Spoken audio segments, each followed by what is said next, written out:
En este video quiero volver otra vez sobre la entrevista que le hizo el entre comillas periodista gringo Tucker Carlson al presidente de la Federación Rusa, Vladimir Putin. Ahora bien, dicha conversación provocó una serie de reacciones que no solo tuvieron lugar dentro de los medios de comunicación tradicionales, sino que a su vez se hicieron manifiestas en otras cámaras de eco, es decir, en redes sociales liberales. Entendido este término en un sentido más extenso que solo el liberalismo económico de gente como Milei y los pubertarios. Aunque cabe resaltar que esta reacción se observó con mayor virulencia en el mundo anglosajón que dentro del hispánico. En todo caso, mi objetivo consiste en utilizar estas reacciones como un disparador para hablar de algo más importante, el perspectivismo. Antes de ello, es importante brindar un poco de contexto sobre la ya mencionada entrevista. Como ya adelanté en el episodio 13 de la Comuna Progre sobre la mitología sionista, la intención, entre comillas intención, de la entrevista consistía en comprender las razones y motivos que provocaron que Putin lanzara la ya conocida ofensiva e invasión sobre Ucrania en 2022, y pongo entre comillas intención porque detrás de ambas partes evidentemente hay agendas privadas que no son tan translúcidas para todos. Pero como ya indiqué, lo que considero más relevante fue la reacción que provocó tal entrevista, particularmente en el mundo anglosajón, y a continuación les presento una compilación de videos que resumen dicha reacción. Como se observará más adelante, la mayoría son en inglés, porque aunque cause sorpresa para muchos anglosajones, gringos y un gran número de europeos occidentales, la Federación Rusa no está tan mal vista en América Latina, África y Asia. Pero como los primeros, particularmente los gringos, creen que sus discursos y creencias son universales, se piensan que en el resto del mundo tenemos una misma postura hacia Rusia. Ciertamente muchos, como yo, somos capaces de condenar la invasión rusa sobre Ucrania, pero de ninguna forma nos creemos que Moscú representa un peligro mucho más elevado que los Estados Unidos. Para cualquiera que ostente un mínimo de capacidad de raciocinio, le resultará más bien obvio que Estados Unidos es la mayor amenaza actualmente existente para la paz, la democracia, la seguridad y la hermandad de los diferentes pueblos. Ciertamente las razones para tener una mejor percepción de Rusia en nuestros territorios son varias, pero principalmente creería que se debe a las dinámicas opresivas e intervencionistas provenientes principalmente de Estados Unidos sobre Latinoamérica, cosa que no hace Rusia, y solo por este último hecho no se le tiene tanta animosidad como si ocurre con los gringos. De hecho, Moscú ha apoyado a gobiernos que Washington demoniza abiertamente, como ocurrió con la Venezuela de Hugo Chávez. En fin, veamos la breve compilación. ¿Qué mentiras ha dicho Putin en la entrevista con Tucker Carlson? ¿Y por qué digo que ha sido una victoria para la propaganda del Kremlin? Lo que parecía que iba a ser la entrevista del año ha terminado siendo un infocomercial del Kremlin con millones de visitas. Las cosas como son. Desde el punto de vista de la propaganda estamos ante una auténtica obra de arte y Tucker Carlson ha pasado a la historia como el mayor tonto útil. Yes, quite lengthy. Nothing particularly new, I have to say. We've heard most of what Vladimir Putin said before. This was a platform for him to put across his views, his narrative about the war in Ukraine, and his worldview, the world according to Vladimir Putin, to an American audience, to the US political establishment, to the West in general, knowing that he wouldn't be challenged very much on his answers. And the world according to Vladimir Putin is a world in which Russia is the victim and the West is the aggressor. NATO, America, Ukraine.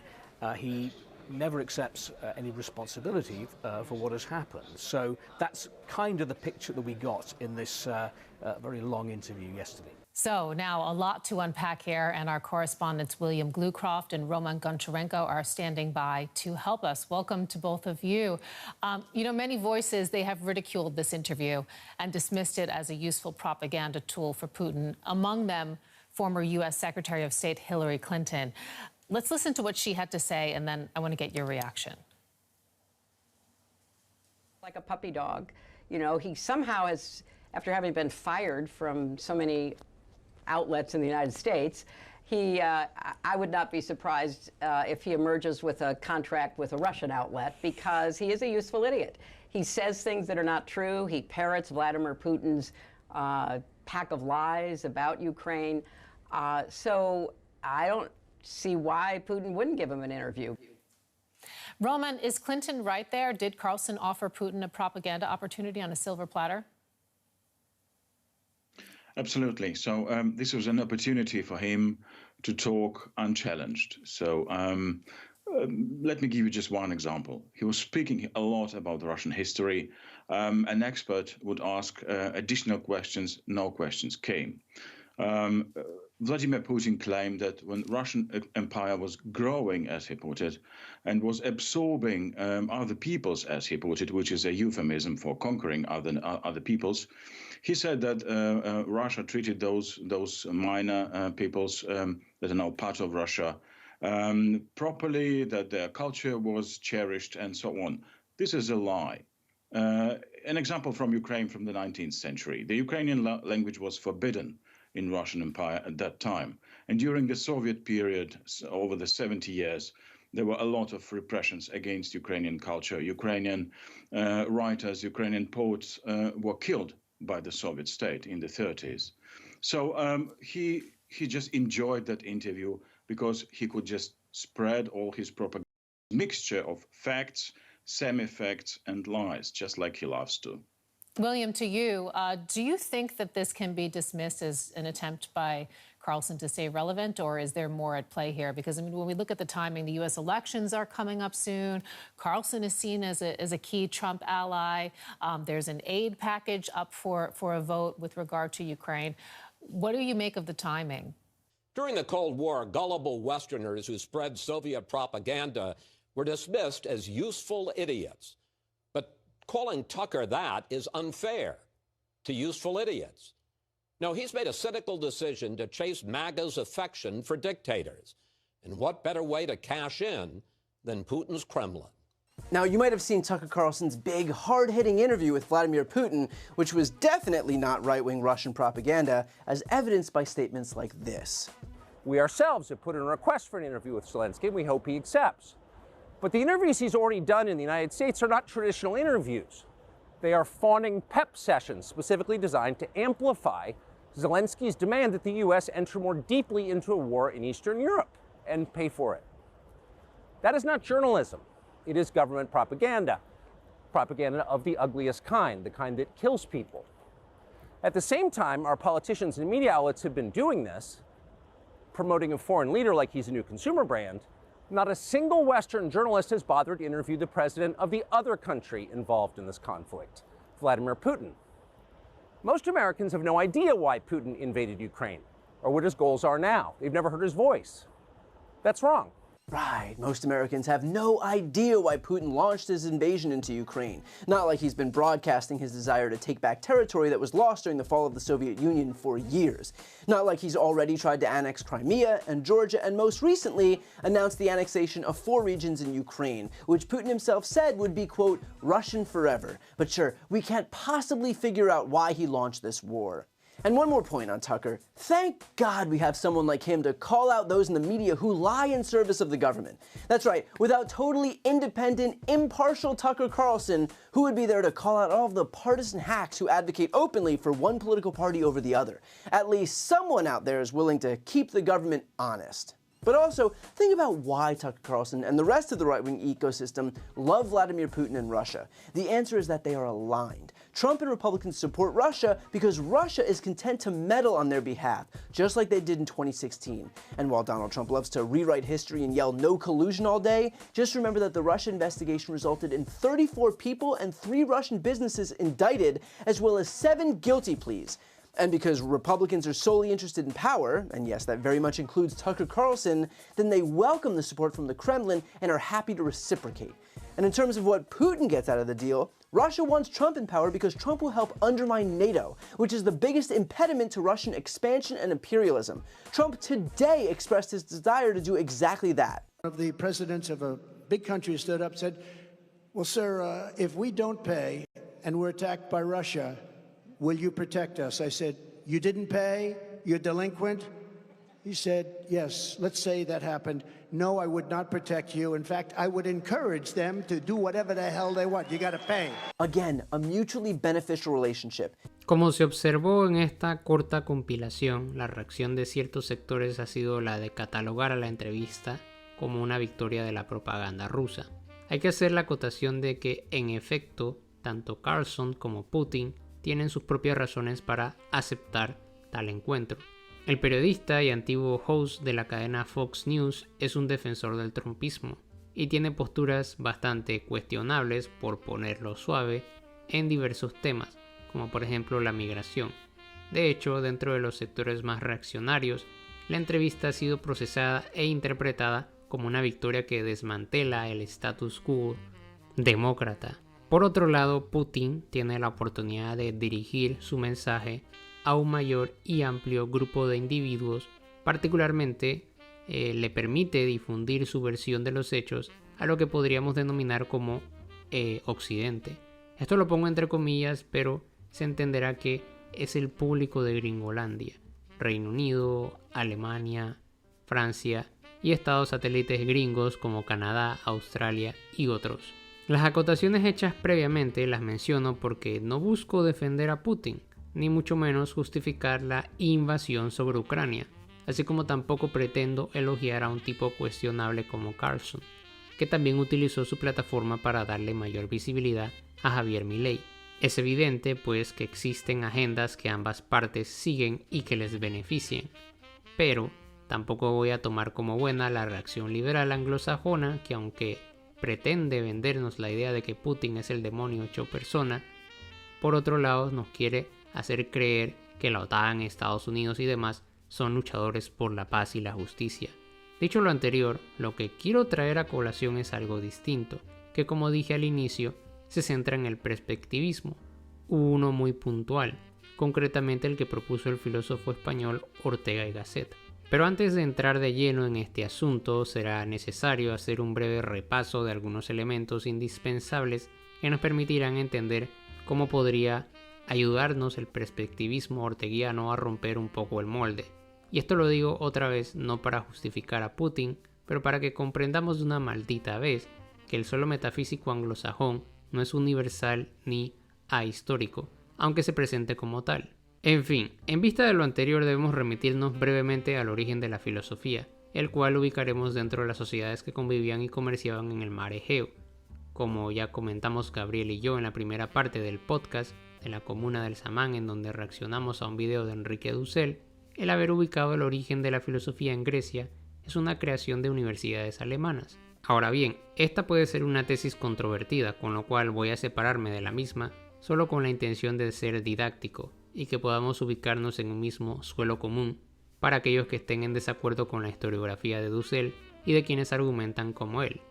Así pues, ubiquemos el origen de la filosofía, aunque siendo un poco más específicos, dentro de las diversas ciudades-estado ubicadas en los territorios que hoy denominamos como Grecia, Turquía y Egipto, ciudades como la Atenas de Pericles y otras más. Al iniciarse el filosofar, se descubre o se asume que las cosas tienen un ser y al mismo tiempo que el instrumento idóneo para capturar tal ser es el logos, la razón. Se trata, pues, de dos importantes, si se quiere, descubrimientos. El problema es que con estos se produce una radical inversión de la relación que debería existir entre estos dos términos, es decir, la relación del conocimiento. Básicamente, el logos nos permite acceder al ser, o si se quiere, nos permite conocerlo, y a partir de ello podemos elaborar proposiciones filosóficas que digan verdades acerca del mundo. Sin embargo, lo que termina ocurriendo es que la razón, en vez de seguir las huellas que deja el ser, para así poder dar con él, termina por convertirse en tirana y amenaza con imponer sus normas, categorías, etc. sobre los diversos entes de nuestro mundo, como si estos no poseyeran ya su propio ser, independientes de nuestra razón. Dicho de otra forma, la razón pasa a asumir una postura dictatorial. En la tarea por la búsqueda de esencias, no es la vida a la que debo remitirme, sino que la razón se impone sobre la vida. Y es que desde el comienzo del filosofar, la propia filosofía como disciplina y ciencia sobreestimó a la razón. Así pues, termina por establecer que solo el ámbito de los abstractos conceptos es donde puede encontrarse las más firmes e indubitables verdades. Por ejemplo, Parménides, amparándose en dos principios lógicos, el de identidad y el de no contradicción, formula las ya conocidas tautologías de que el ser es y el no ser no es. En este mismo sentido, un conocido discípulo de Parménides, Zenón, prepara una serie de argumentos para demostrar la fuerza y solidez de las tesis de su maestro. El famoso teorema que lleva el nombre del mítico fundador de la escuela de Pitágoras es solo un intento de racionalizar lo inconmensurable, cosa que no logra del todo. Y no solo la verdad es prefigurada de esta forma. Lo bello, por ejemplo, era identificado por Platón y más adelante por Plotino con el ser, mientras que el no ser sería ubicado con lo feo y abominable. Pero, en fin, lo que debe resaltarse aquí es que desde los griegos hasta fechas recientes persistió la tesis que sostiene o defiende la racionalidad de lo real, y esta tesis ha sido funcional para sustentar las diversas formulaciones de racionalismo moderno. Lo podemos ver más adelante en Kant, Fichte, Hegel y otros más, aunque con modificaciones, ajustes y críticas a las reflexiones hechas por los primeros filósofos.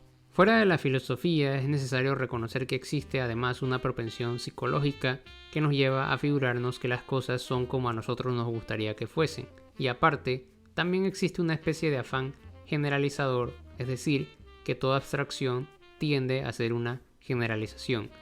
Piénsese en el término hombre. ¿No es esta una generalización y al mismo tiempo contiene dentro de sí misma los elementos que nos gustarían que formasen parte de tal abstracción? Porque cuando enunciamos dicho término, no estamos pensando en un particular o individuo específico, sino en algo que represente a la totalidad de la vida humana, y para ello le atribuimos una serie de características que consideramos como válidas y suficientemente sólidas. De tal modo que se puede señalar que existe un doble afán en el logos, por un lado utópico y por otro generalizador, todo lo cual en el proceso hace omisión de las particularidades y de los cambios históricos, de tal modo que una razón, movida por la búsqueda del conocimiento, en los términos antes descritos, termina por convertirse en enemiga de la vida, tal y como ya advertía en el siglo XIX Friedrich Nietzsche, o también como señala el propio Dussel cuando nos advierte que esa razón occidental y eurocéntrica nos fuerza a trabajar con utopías y generalizaciones que provienen de particularidades y hechos históricos ubicados puntualmente en Europa, y ni siquiera de toda Europa.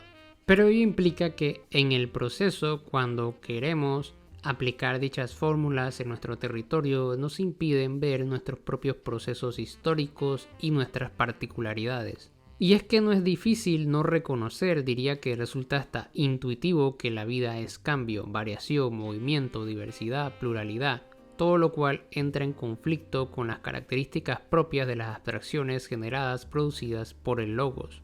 La razón busca formas claras, precisas, mientras que la vida parece sugerir que lo normal es la presencia de lo carente de forma, de lo caótico. Entonces, ¿será que nos vemos obligados a renunciar a la vieja pretensión de la razón de un saber único y universal?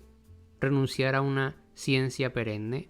Aquí entra en juego algo que podría denominarse como relativismo. Citemos a Ortega, el cual dice en su obra El tema de nuestro tiempo lo siguiente: bajo el nombre de verdad se oculta un problema sumamente dramático.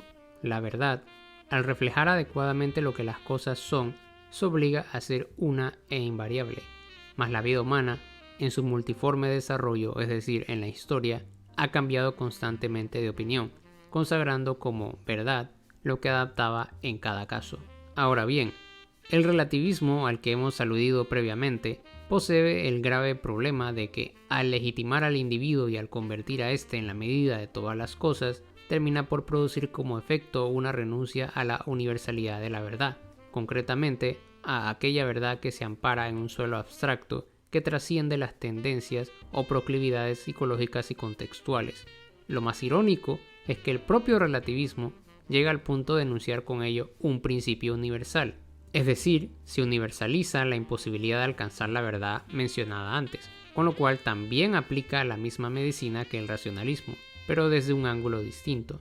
La cuestión es que nos encontramos ante una antinomía entre racionalismo y relativismo. El asunto es que, de acuerdo a Ortega, ambas tendencias terminan por renunciar a algo que la otra posee en abundancia. El primero se queda con la verdad, pero abandona la vida, mientras que el segundo se acopla a la movilidad de la existencia, pero se resiste a la posibilidad de alcanzar una quieta verdad. Esto último podrá sonar positivo para algunos, pero les propongo pensar que, sin un suelo común, es más difícil que seamos capaces de encontrar alianzas entre nosotros y podamos, como resultado de ello, conectarnos, comunicarnos. Bien, ¿sería posible una vía alternativa a esta antinomía? ¿Es posible una especie de síntesis a la manera dialéctica que conserve lo positivo de ambas y supere lo problemático de estas dos tendencias? Lo que observa Ortega es que desde un inicio nos encontramos ante un falso dilema, que nos fuerza a pensar que o nos quedamos con la vida o con la razón, resignándonos a perder lo que ofrece el otro lado en el proceso. El filósofo español no está de acuerdo de que tal cisma sea insalvable. La razón básicamente sostiene que ambas posturas, que parecen contrarias e irreconciliables, en realidad parten de una misma y común creencia. Los problemas de tipo filosófico en general tienen siempre un trasfondo metafísico, admitido sin discusión y que es casi tácito sobreentendido. Así como en las religiones existe un mismo suelo de creencias, principios, etc., en las tendencias filosóficas es posible dar con ese trasfondo. ¿Y cuál sería la creencia compartida entre racionalistas y relativistas? De acuerdo a Ortega, dicho suelo común sería que ambos consideran que el mundo en el que nos hallamos inmersos es siempre uno y el mismo a través del tiempo.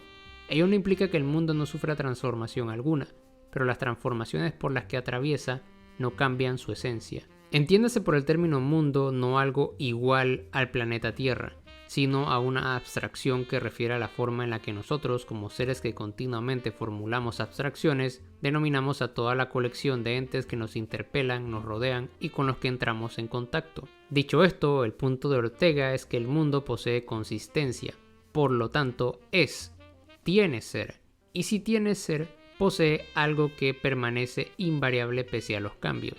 Además, si el mundo es consistente y fijo, los decires distintos sobre él son falsos. Este modo de ver es compartido por escépticos y dogmáticos, es decir, que el punto de vista del individuo es falso. De allí emana el racionalismo y el relativismo, señalando el primero que si la verdad existe, ha de tomarse una postura supraindividual porque no se puede confiar en el punto de vista del individuo, mientras que el segundo reconocería que no existe más punto de vista que el individual. Ergo, no puede existir una verdad en sentido metafísico, puesto que no se puede dar con una verdad perenne desde la perspectiva individual. En contra de esto, Ortega nos indica que la cuestión no reside en que no exista tal cosa como una verdad, sino que más bien, dado que no hay otra posible manera de contemplar el mundo que, desde una perspectiva individual, la verdad termina por quebrarse en innumerables facetas, y cada una de estas da hacia cada uno de sus observadores. Cito: si queremos atenernos a la historia viva y seguir sus sugestivas ondulaciones, tenemos que renunciar a la idea de que la verdad se deja captar por el hombre. Cada individuo posee sus propias convicciones, más o menos duraderas, que son para él la verdad. Esto es muy distinto al relativismo, porque como ya se ha dicho, la verdad en el sentido orteguiano sigue existiendo, pero cada individuo solo podrá percibir un aspecto de la totalidad, más nunca podrá arribar a la verdad en términos absolutos como pretenden los racionalistas.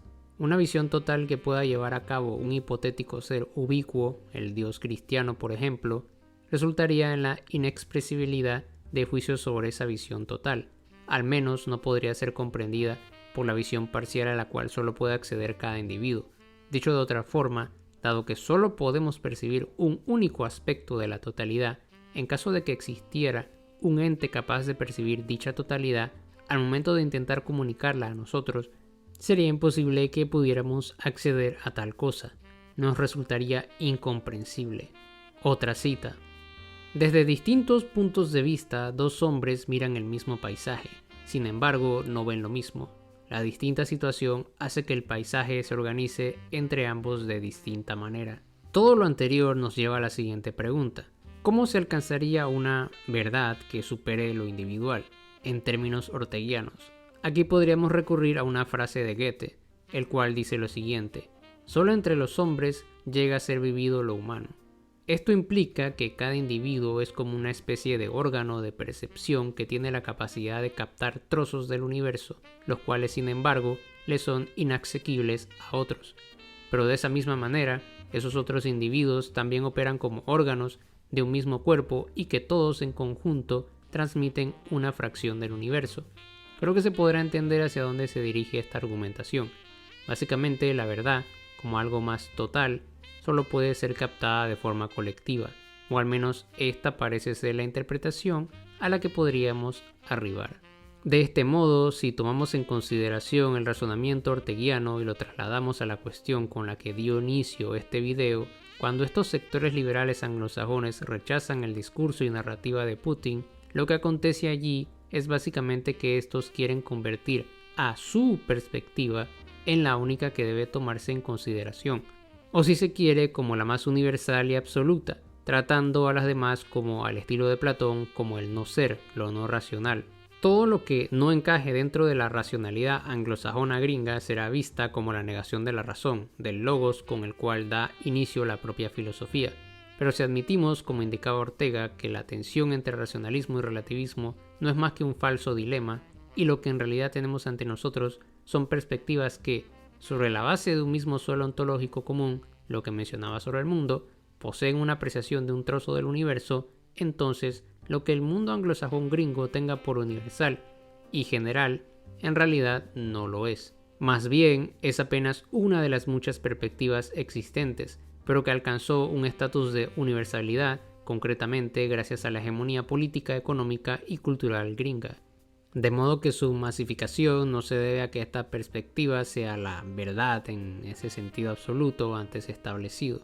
Entonces, antes de dar por irracional un punto de vista, más bien debemos considerar que el mismo es una expresión más del logos en su intento de captar las huellas del ser, pero que lo hace desde una perspectiva condicionada históricamente y por otras variables, distinta a la que podríamos encontrar en Gringolandia, el resto del continente americano, y África, Asia y demás, es decir, todas tienen una perspectiva distinta.